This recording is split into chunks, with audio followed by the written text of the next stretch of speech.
musket at his side and is made out of granite quarried from within the area.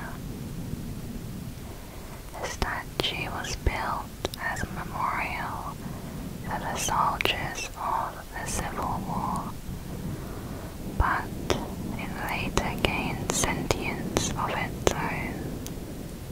Occasionally, SCP-011 has been observed lifting its musket to the sky to fire at birds which attempted to land or defecate on it.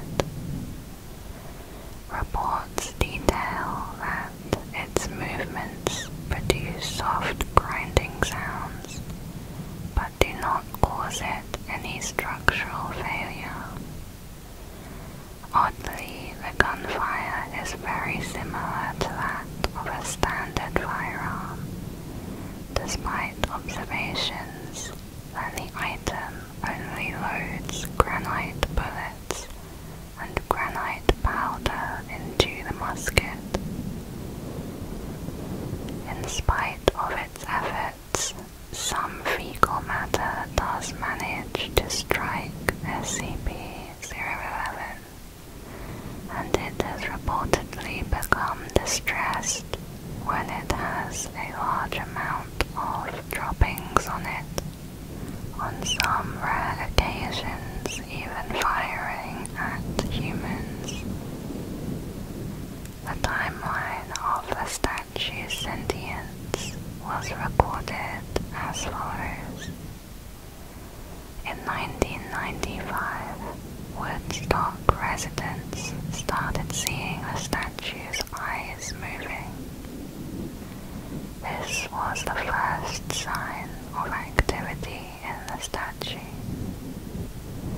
Later that year, the statue began to shoot birds in the sky that attempted to land or defecate on it. In 1996, it was registered as SCP-011, and containment procedures began. The containment procedures were to ensure the area was cleaned every day. In a situation where the item could not be cleaned for more than 2 days, local residents were instructed not to approach the item. In May 2000, after a caretaker jokingly shouted, "Good shot," to SCP-011, the item replied, "Thank you," in a human voice. This was the first known speech from the statue. In following years, he began to have conversations with the caretaker. In 2001, the statue stopped shooting down birds. In 2002, the statue stepped down from its pedestal. In 2003, the statue reached a human level of self-awareness. In 2004, containment procedures were stopped. 2006, psych tests reported that SCP-011 had an IQ of 133. According to SCP-011, it was originally a man named Chester Smith, who was born in Woodstock, Vermont. He joined the Civil War in April of 1864, where he trained for months in the barracks, only to be the first of his regiment to die during the the start of a battle. Currently, SCP-011 is a safe class anomaly and has been left uncontained by the Foundation. Seeing that the caretaker was doing a good job at caring for SCP-011, the Foundation decided to drop the containment procedures in 2004 and transferred the statue to her custody, while also keeping observation on it. In May 2005, SCP-11 became romantically attracted to its caretaker, and in March 2007, the two got married, although the marriage was not officially recognized. The caretaker retired from the Foundation and began living happily with SCP-11. In December 2010, the caretaker fell ill and she died, leaving SCP-11 alone. SCP-11 was later visited by Foundation employee Stanley Gillespie, who wanted to interview it. SCP-11 explained his origin as Chester Smith, but when Stanley began insisting to talk about its life with its caretaker, the statue shot him in the eye. Around February 2011, SCP-11 was observed as becoming less mobile and less intelligent, and often went to the caretaker's grave.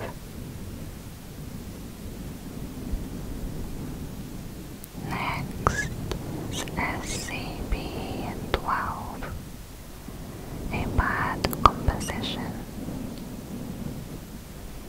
SCP-12 was found by archaeologist K.M. Sandoval during the excavation of a northern Italian tomb that was destroyed in a storm. The object is a piece of handwritten musical score titled On Mount Golgotha, which is part of a larger set of sheet music that appears to be incomplete. The red and black ink on the pages was initially thought to be some form of berry or natural dye ink. However, it was actually found to be human blood from multiple subjects. The first personnel to locate the sheet had two members go insane and attempt to use their own blood to finish the composition, resulting in massive blood loss and internal trauma. Following investigations, test subjects were allowed access to the score. In every case, the subjects mutilated themselves in order to use their own blood to finish the piece, resulting in psychosis and trauma. Those subjects who managed to finish a section of the piece immediately committed suicide, saying that the piece was impossible to complete. Attempts to perform the music have resulted in unpleasant sounds, with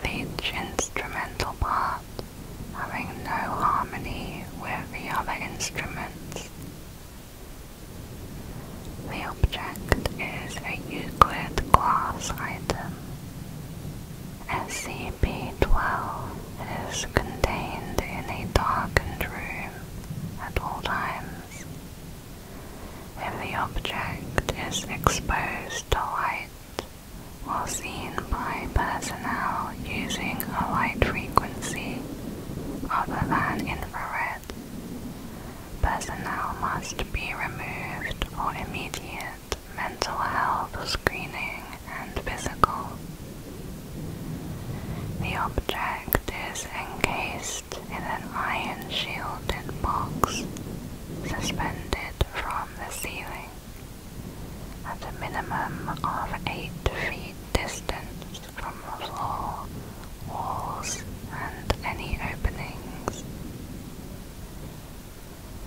The origins of the musical score date back to before the Great Fire of Rome in 64 CE.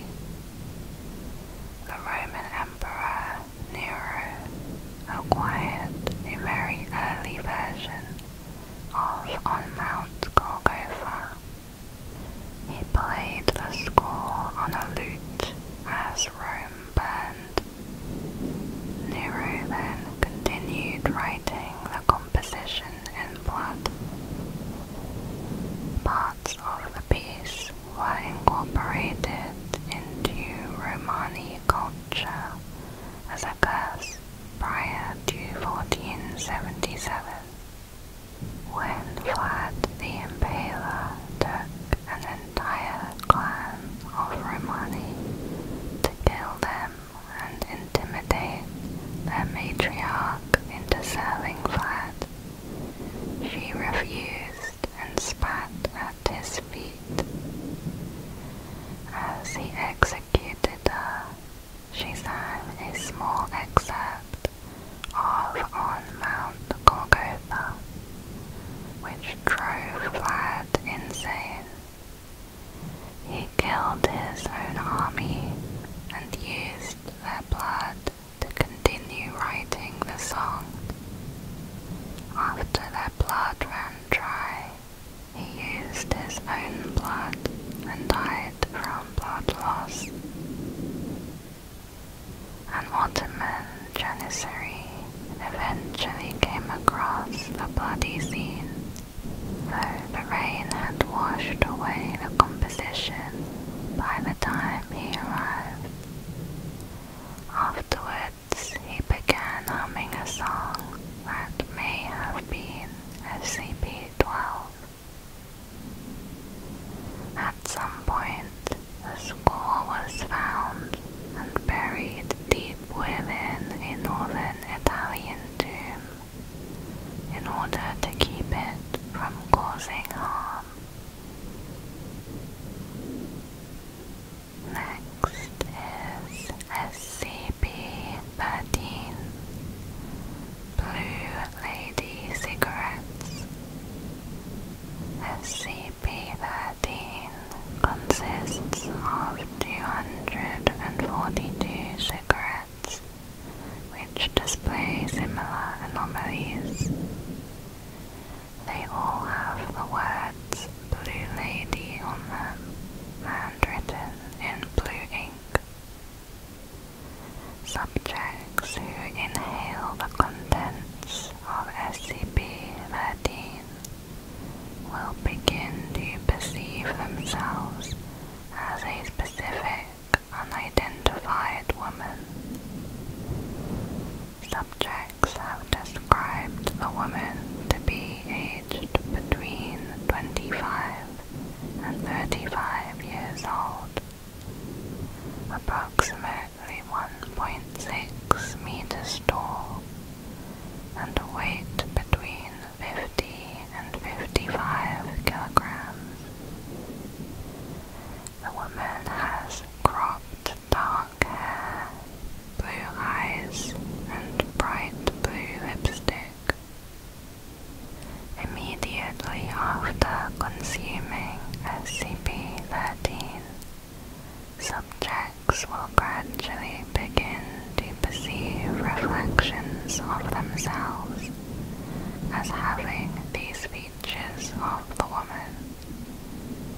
will gradually see their bodies changing to reflect her appearance over the course of the following weeks. All changes are entirely mental. The subject's body does not actually change, only their perception of themselves. These alterations are permanent and cannot be reversed. SCP-13 was discovered after the suicide of a man named Ian Miles. The object was packed in a large cardboard crate in his apartment. A search of the apartment uncovered several hundred sketches of a figure resembling the woman. A search of the apartment uncovered several hundred sketches of a figure resembling the woman, perceived from inhaling SCP-13. Ian Miles' body was found sitting at a desk. Cause of death was overdose. On the desk was a handwritten note which read, "I see her everywhere, that sad blue lady. I feel like I used to know her, but I can't remember. I love her, but I don't know why. She's so beautiful and sweet and clear, but I don't know anymore. Her favorite flavor. Where did you go? I miss you." During the search of Ian Miles' apartment, one civilian investigator became affected by SCP-13's effect. It is thought that Ian Miles discovered the cigarettes and began to smoke them. Over time, he began to see the blue lady everywhere. An undercover Foundation agent contacted the nearest SCP site. Soon, the subject and related evidence were extracted and contained. They are classed as safe and kept in a secure storage vault at Site 66. Exposed subjects are to be monitored for differences between their symptoms. Subjects are interviewed daily, and any changes in perception should be recorded. Next is SCP-14, the Concrete Man. SCP-14 is a Caucasian male, appearing to be about 30 years old, with black hair and brown eyes. Records indicate his name is Robert Tredford. He was confined in 1915 to the Norwich Asylum in Connecticut for delusional insanity, claiming that he had been cursed to live forever and was slowly turning into concrete. The asylum closed in 1937, and the patients were transferred to various other facilities. SCP-14 came to Foundation attention from rumors of a patient who seemed entirely immobile and showed no signs evidence of aging. SCP-14 has the appearance of a normal man, but he does not seem to age and shows no signs of having a metabolism. He does not eat, drink, perspire, or demonstrate any sort of life function. He breathes only to speak, and apart from his eyes and vocal cords, he is completely paralyzed. He believes he is cursed to turn into concrete and live forever. He has never shown any evidence of pressure ulcers, despite his position not having changed for several decades, and his muscles have not atrophied. He can converse normally, but shows little knowledge or interest in any events since his confinement. A doctor claimed that he seemed to be perfectly normal in all regards, other than his belief of being concrete. The doctor wrote, "If I were to interview this man without knowing his history, I would think he is a perfectly sane and well-adjusted individual who happens to be quadriplegic. As it is, I have to conclude that he is the ultimate proof of the idea that the mind rules the body. He thinks he's concrete and will live forever, and so he is as close to both as he can be." SCP-14 is classed as safe and is kept at Site-19 in a chair with arms, preferably facing a window. Music is played constantly. This music should not include pieces originating after 1937. A security camera is present in the room. While in confinement, SCP-14 was photographed with the camera SCP-978, which produces photographs that show the subjects doing whatever it is they most desired to be doing at the moment the photograph is taken.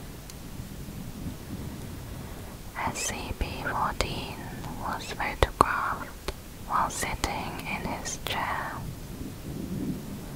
The photograph taken also showed him sitting in his chair with no visible changes.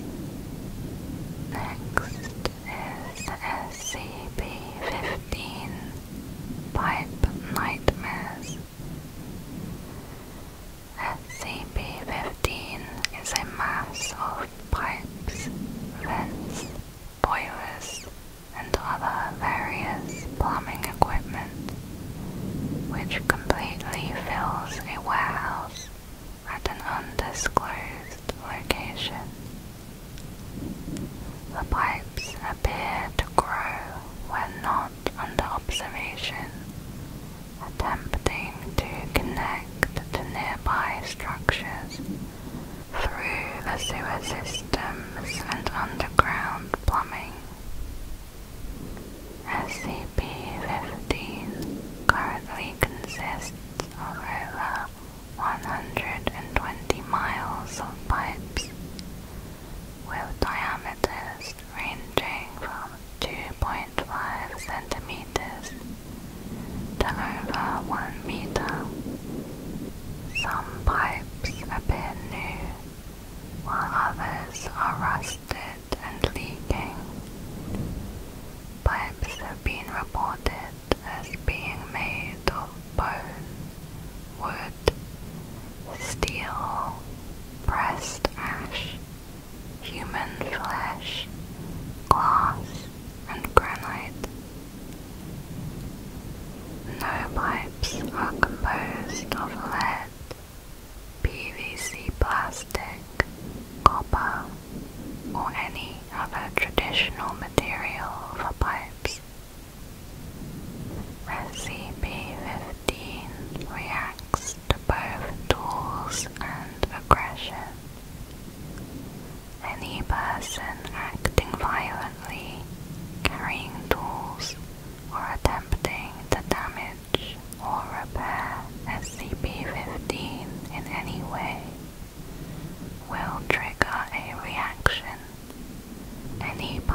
no structure of any kind are to make contact with the pipes.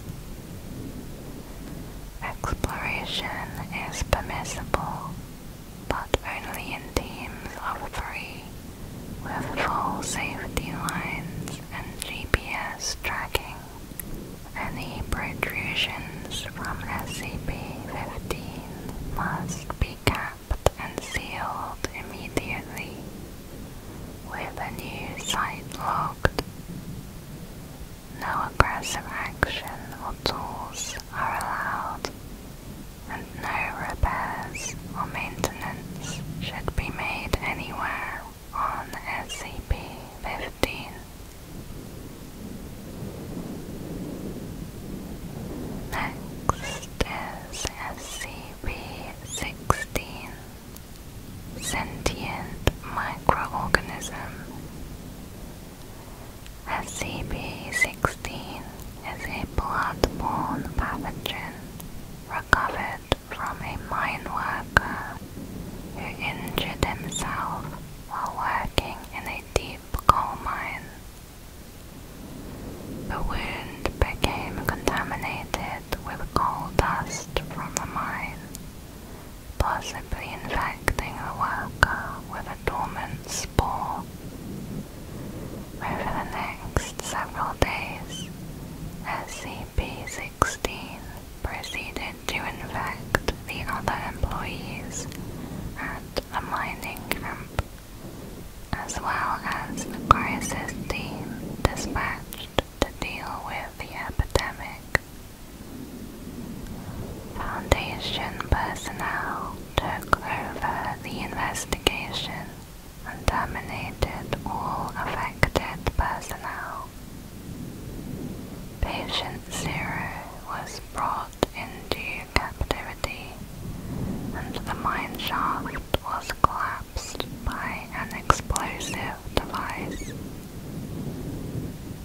SCP-16 has an incubation period ranging from 24 hours to 2 years, depending on the number of other human hosts in the area.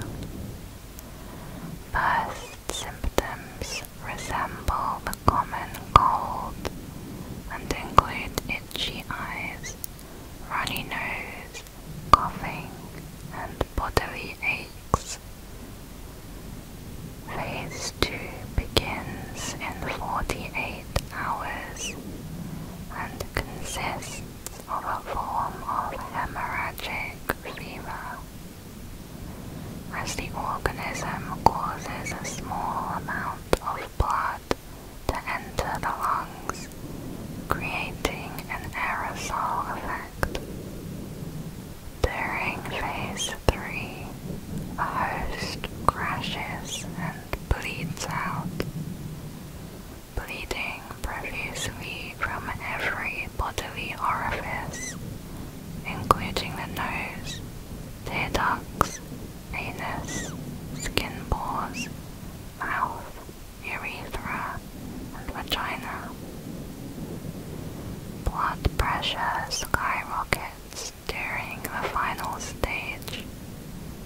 Hosts have been observed projectile vomiting blood to distances of over 5 meters.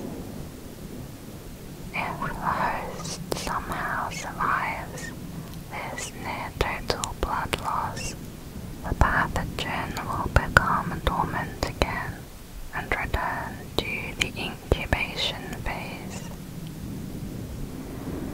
What distinguishes SCP-16 from other hemorrhagic fevers, such as the Ebola virus,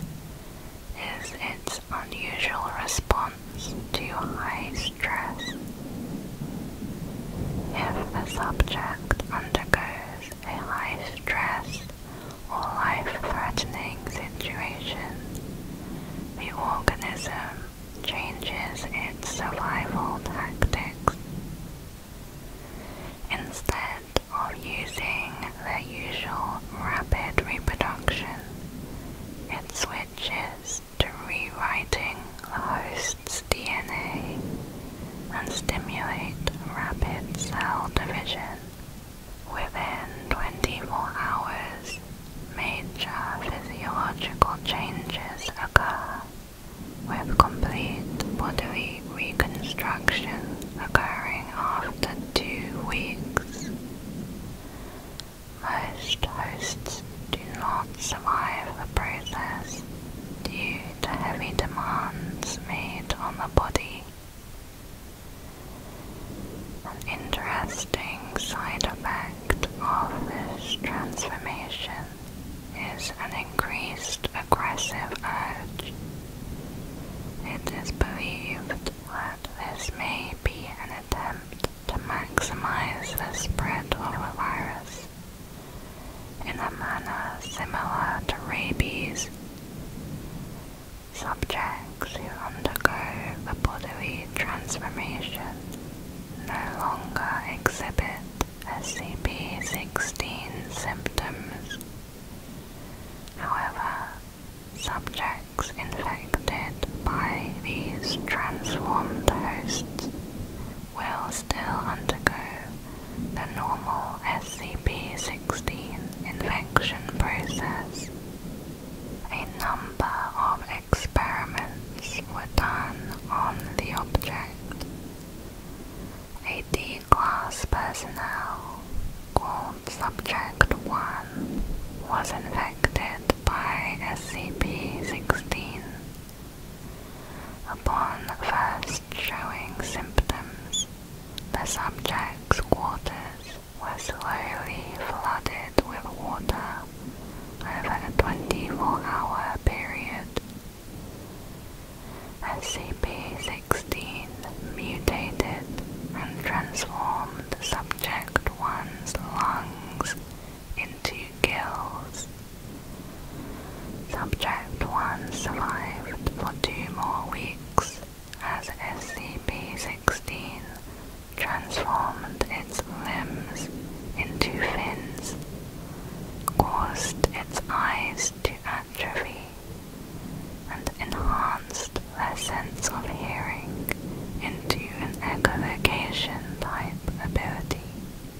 Subject 1 was then terminated by draining all water from its quarters, causing it to asphyxiate. The body was cremated without autopsy. Another D-Class personnel, Subject 2, was infected with SCP-16. Upon first showing symptoms, Subject 2's quarters were slowly flooded with water over 24 hours, as with Subject 1. SCP-16 mutated and caused Subject 2 to undergo rapid muscular growth and increased bone growth on their knuckles. Subject 2 then attempted to escape from confinement by punching through the reinforced steel door. Subject 2 was not successful and died by drowning. Subject 3 was infected by SCP-16. Subject 3 was previously a chemical engineer who poisoned his wife after discovering her cheating. Upon first showing symptoms, Subject 3's quarters were slowly flooded with water over a 24-hour period. SCP-16 mutated and caused Subject 3 to grow an unusual organ on his chest, consisting of a chamber and 2 separate tubes. The organ continued to take in water and swell in size. Foundation personnel realized what SCP-16 may be attempting to do and terminated the subject by gunshot. The organ was found to contain several gas sacs filled with acetylene gas and oxygen. A fourth subject was infected by SCP-16. Subject 4 was told to concentrate on forming wings. No stress was applied. SCP-16 did not mutate, and Subject 4 died of blood loss symptoms during Phase 3. Subject 5 was infected by SCP-16. Subject 5 was told to concentrate on forming wings and placed an acrylic box suspended 1,000 feet above a mine shaft. A timer was placed outside the box, which Subject 5 was told would count down the time to release. SCP-16 mutated, causing Subject 5 to grow a tentacle-like organ on his left wrist, similar to a spider's spinnerets. Subject 5 extended this organ through one of the box's air holes and pushed out a strong silk-like substance, which it used to secure the box to the cable. Subject 5 was terminated when the countdown reached 0 and the bomb detonated. The object class is Keter. SCP-16 is confined to a 5 by 5 meter room at all times and maintained at a temperature that does not exceed 0 degrees Celsius. SCP-16 is to remain in the petri dish in the containment cube at all times, unless directed otherwise by Level 4 or O5 personnel. Full documentation of experiments with SCP-16 must be submitted before and after samples and duplicates of SCP-16 may be taken. Failure to follow these procedures will result in termination or reassignment as Class D personnel. Only authorized personnel may be permitted to obtain samples of and experiment with SCP-16. If an outbreak occurs, a lockdown must be imposed. Infected personnel should be terminated on site by security forces wearing standard anti-biological and anti-chemical equipment. Should the infection not be contained after 48 hours, the on-site nuclear device will be detonated. Any remaining personnel will not be evacuated under any circumstance. SCP-16 has been shown to survive up to 6 hours on hard surfaces and up to several minutes in air. High-intensity ultraviolet light and high concentration of sterilization solution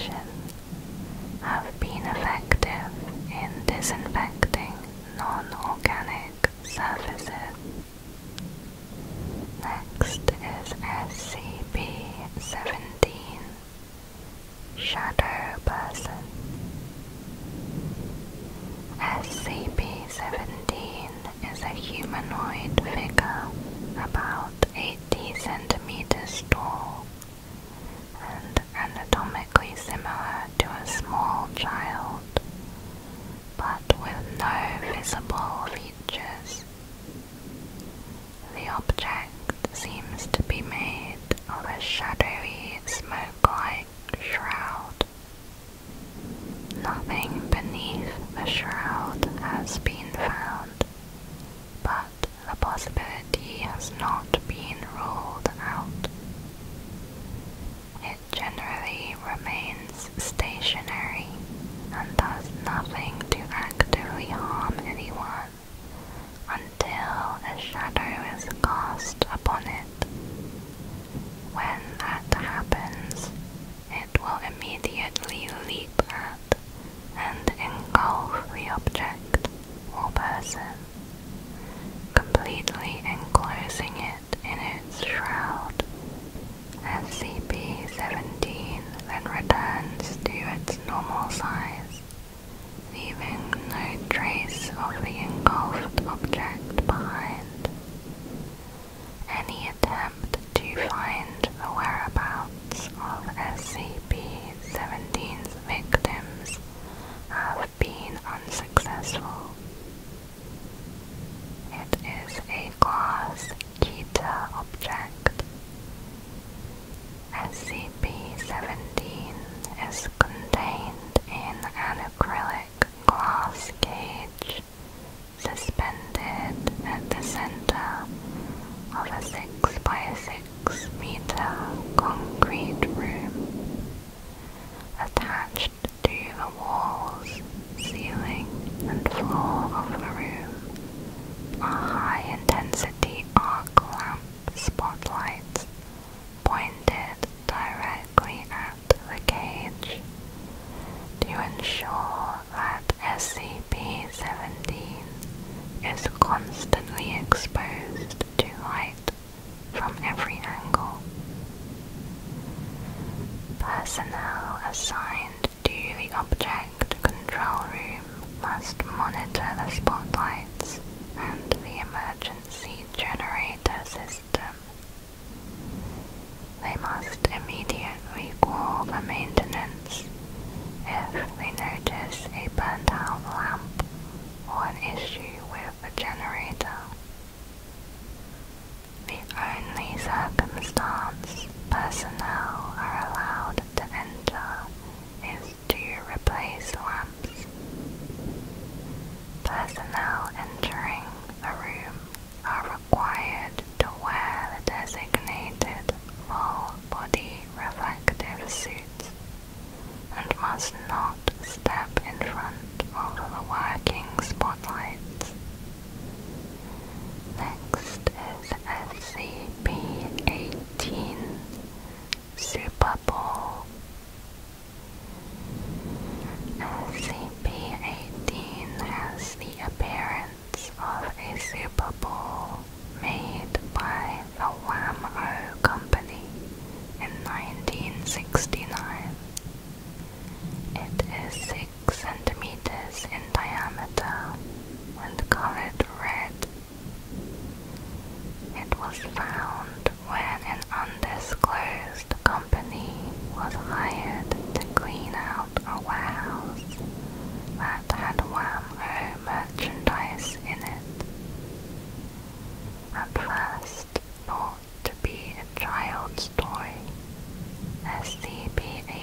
holding chamber must wear specialized